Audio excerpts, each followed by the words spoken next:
Hello friends, ethics की इस दूसरी क्लास में आज हम शुरू करने जा रहे हैं महावीर स्वामी। हम सभी दार्शनिकों को 3 पक्षों में देख रहे हैं, सैद्धांतिक पक्ष, योगदान पक्ष और नकारात्मक पक्ष। सैद्धांतिक पक्ष भी 3 पक्षों में हैं, जैसे कि तत्व मीमांसा, नीति मीमांसा और ज्ञान मीमांसा। तत्व मीमांसा का तात्पर्य आत्मा, ईश्वर, जगत इत्यादि के बारे में जो भी सिद्धांत दिए गए हैं वो तत्व मीमांसा में आएंगे। नीति मीमांसा में समाज को प्रॉपर वे में चलाने के लिए जो भी सिद्धांत दिए गए हैं वो नीति मीमांसा में आएंगे। और ज्ञान मीमांसा में तर्क वितर्क के आधार पर जो भी सिद्धांत दिए गए हैं वो ज्ञान मीमांसा में आएंगे। तो चलिए, तत्व मीमांसा में इन्होंने ईश्वर के बारे में क्या बोला है कि संसार में दुख है इसलिए ईश्वर भी नहीं है, इसलिए उन्होंने ईश्वर की सत्ता को नकार दिया है, इसलिए इन्हें अनीश्वरवादी कहा जाता है। वहीं पे आत्मा को इन्होंने स्वीकारा है, आत्मा की सत्ता को इन्होंने आध्यात्मिक सत्य मानते हुए आत्मा को स्वीकार लिया, इसलिए ये आत्मवादी कहे जाते हैं। वहीं पे जगत में इन्होंने अनेकांतवाद सिद्धांत दिया है, यानी कि जो जगत का निर्माण हुआ है अनेक तत्वों से हुआ है, इसलिए इनको अनेकांतवाद कहा जाता है। और अनेकांतवाद को हम आगे चल के स्यादवाद यानी कि सप्तभंगी सिद्धांत से जोड़कर भी देखेंगे।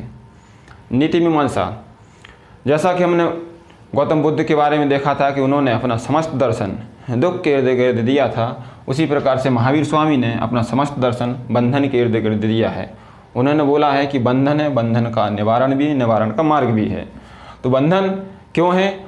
बंधन का उन्होंने कारण बताया कर्मवाद। कर्मवाद अर्थात उन्होंने बोला है कि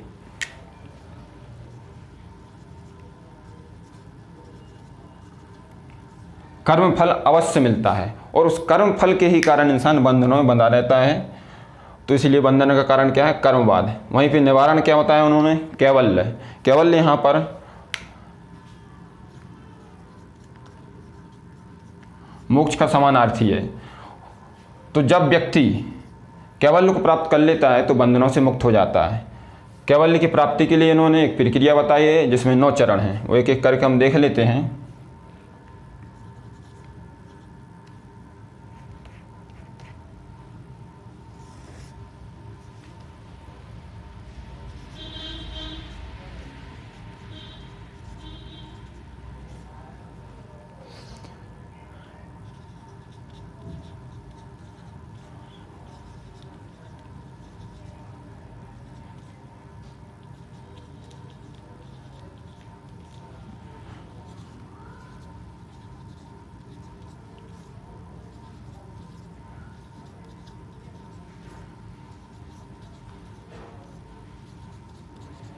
कैवल्य की प्राप्ति के लिए जो इन्होंने प्रक्रिया बताई इसमें 9 क्रम। पहला जीव, दूसरा आजीव। जीव आजीव, इसी को हम बहुरूपता,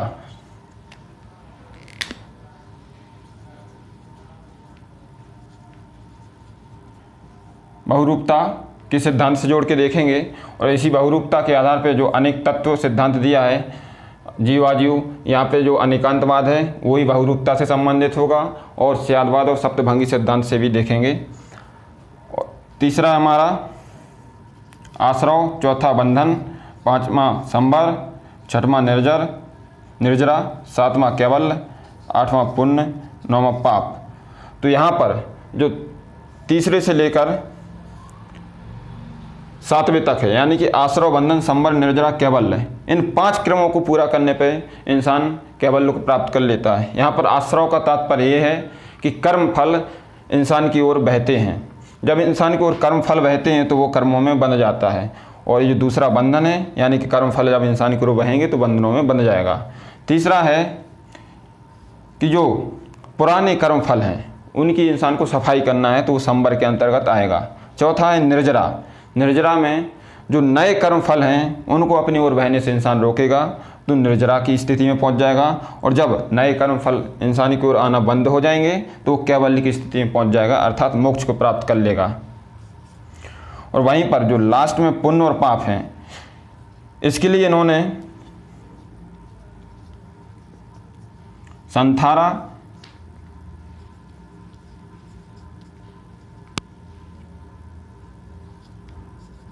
या संथारा या संलेखना प्रथा दी है। संथारा और संलेखना प्रथा का तात्पर्य यहाँ पर उपवास द्वारा देह त्यागने से है। अब आते हैं हम निवारण का जो इन्होंने मार्ग बताया त्रिरत्न, तो त्रिरत्न कौन कौन से हम देख लेते हैं।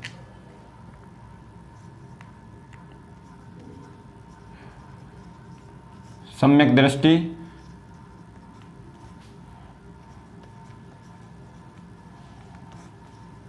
सम्यक ज्ञान,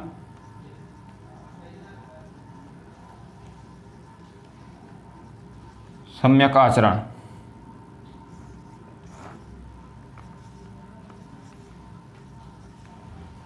सम्यक दृष्टि के तात्पर्य यहाँ पर इससे है कि जो तीर्थंकरों के द्वारा दिया गया दर्शन है उनको समझना और सत्य को समझना, ये सम्यक दृष्टि से संबंधित है।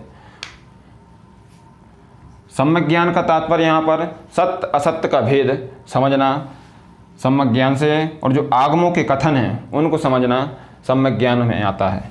वहीं पर सम्यक आचरण, सम्यक आचरण का तात्पर्य यहाँ पर है कि ऐसा व्यवहार होना चाहिए इंसान कि वो साम्य अवस्था में हो। तो साम्यक आचरण के लिए इन्होंने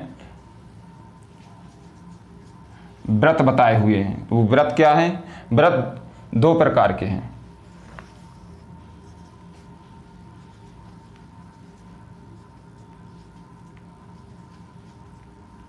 पंचमहाव्रत और अनुव्रत। जो पंचमहाव्रत हैं ये कठोर हैं, इसलिए ये सन्यासियों के लिए बताए गए हैं, और अनुव्रत थोड़े कठोर कम हैं, इसलिए ये गृहस्थों के लिए बताए गए हैं। तो सबसे पहले हम पंचमहाव्रत देख लेते हैं।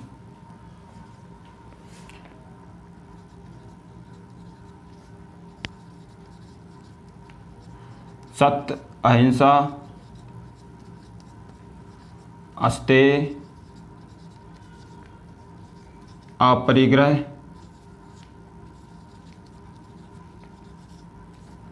ब्रह्मचर्य।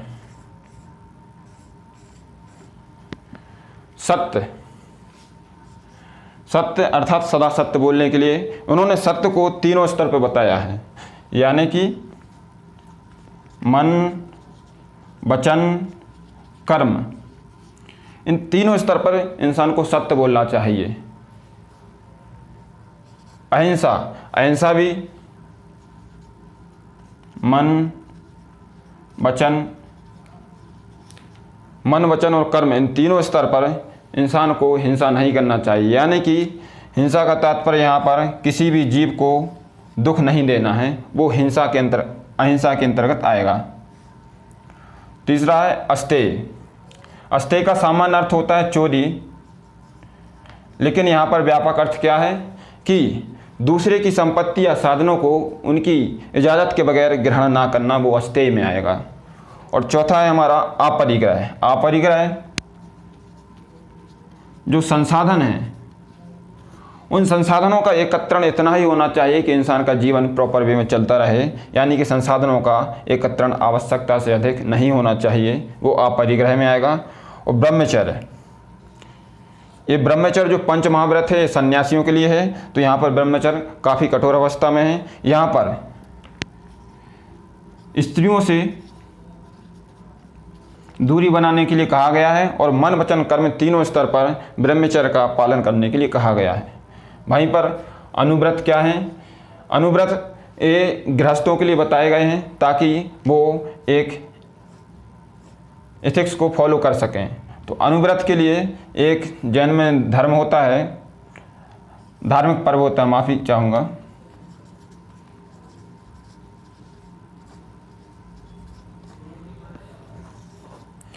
धार्मिक पर्व में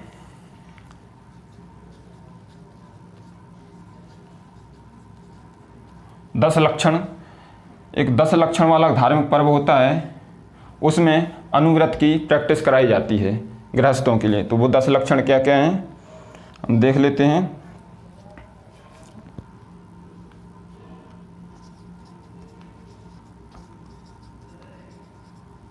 उत्तम क्षमा,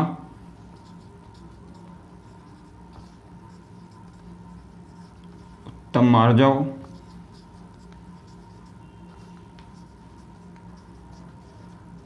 मार्दव,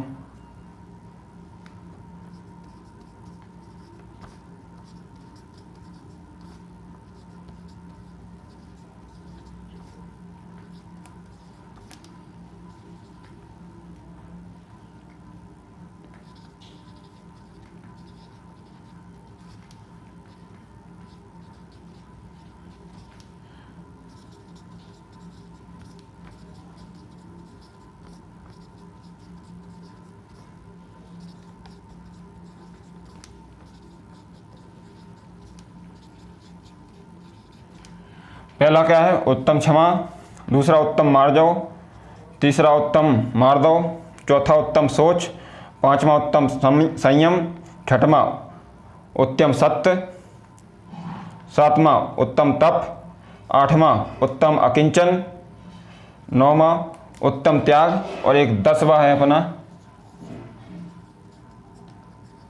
उत्तम ब्रह्मचर्य।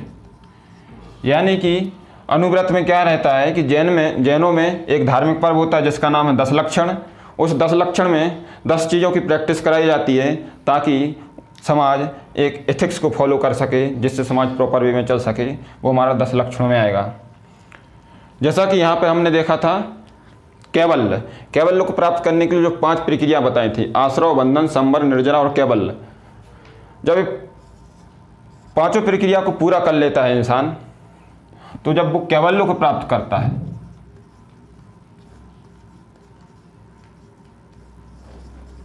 तो एक अवस्था होती है जैन धर्म के अनुसार, तो इंसान उस अवस्था में पहुंच जाता है। उस अवस्था का नाम क्या है? अनंत चतुष्टय। अनंत चतुष्टय एक ऐसी अवस्था है कि जब इंसान कैवल्य की अवस्था में पहुंच जाता है तो वहाँ पर इंसान को कोई दुख दर्द इत्यादि नहीं होता है, वो संपूर्णता की अवस्था में पहुंच जाता है। तो 4 कौन कौन से चतुष्टय हैं वो हम देख लेते हैं।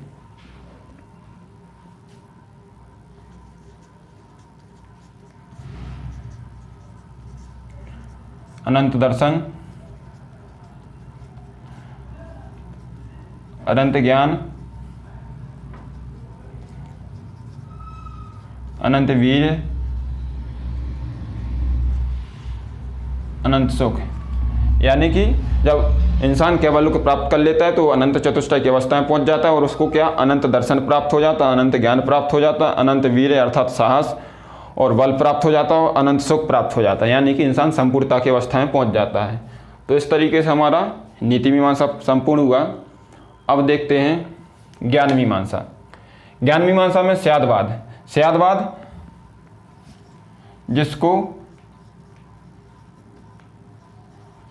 सप्तभंगी सिद्धांत कहेंगे। सप्तभंगी सिद्धांत में महावीर स्वामी ने बताया है कि इस संसार में समस्त चीज़ें सापेक्षिक हैं। अर्थात स्यादवाद किससे संबंधित है? ये सिद्धांत किसको बताता है कि समस्त संसार में समस्त चीज़ें वो सापेक्षिक हैं। अगर कहीं चीज़ें सापेक्षिक हैं तो हम किसी भी चीज़ को संपूर्ण रूप से सत्य नहीं बोल सकते। इसलिए उन्होंने बोला है कुछ भी कहने से पहले हमें शायद बोलना चाहिए, शायद शब्द लगाना चाहिए, ताकि बाद में वो असत्य घोषित हो तो हम असत्य घोषित ना हो जाएं। इसलिए सापेक्षता के सिद्धांत पे आधार पे इन्होंने स्यादवाद सिद्धांत दिया और इसमें 7 चीज़ें क्या बताई इनने। 3 शब्द लेते हैं हम, आस्ति, नास्ति, अव्यय कृतम। इन 3 चीज़ों का हम कॉम्बिनेशन बनाएंगे तो हमारे 7 वाक्य बनेंगे।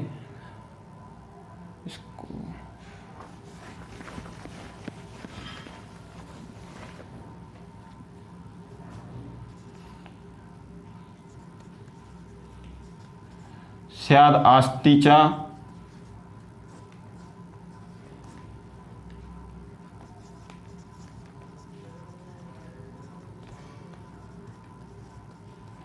स्याद नास्ति च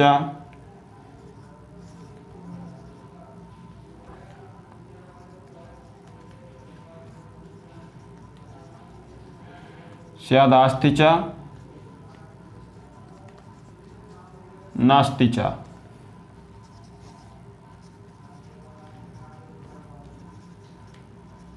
स्याद अव्यकृतम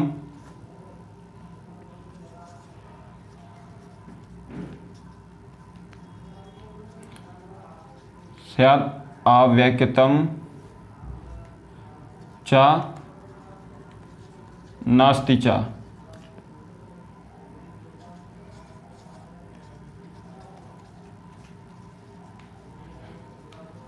स्याद अव्यकृतम च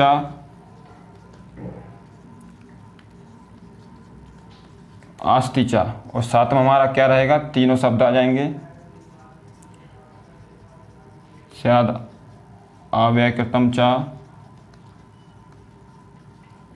अस्ति च और नास्ति च। तो ये हमारा ज्ञान मीमांसा में हमने स्याद्वाद को देख लिया। इस तरीके से हमारा पहला पक्ष क्या था, सैद्धांतिक पक्ष कंप्लीट हुआ। अब देखते हैं योगदान पक्ष। योगदान पक्ष में सबसे पहले तो जो प्राकृत भाषा थी तात्कालिक रूप से, तात्कालिक समय में प्राकृत भाषा को बढ़ावा दिया इन्होंने। दूसरा, जो वैदिक कर्मकांड थे उन पे पाबंदी लगाई। तीसरा,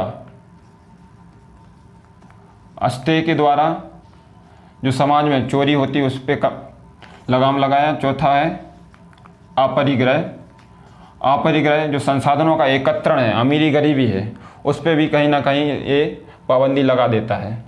और पांचवा, संयमित जीवन के बारे में इन्होंने शिक्षा दी है। और भी आ सकते हैं, देख सकते हैं इसमें। नकारात्मक पक्ष में कुछ चीज़ें नकारात्मक पक्ष में हैं, वो भी हम देख लेते हैं। सबसे पहले क्या है, जो कठोर ब्रह्मचर्य था। अगर कहीं कठोर ब्रह्मचर्य अपना गया तो जीवन की निरंतरता,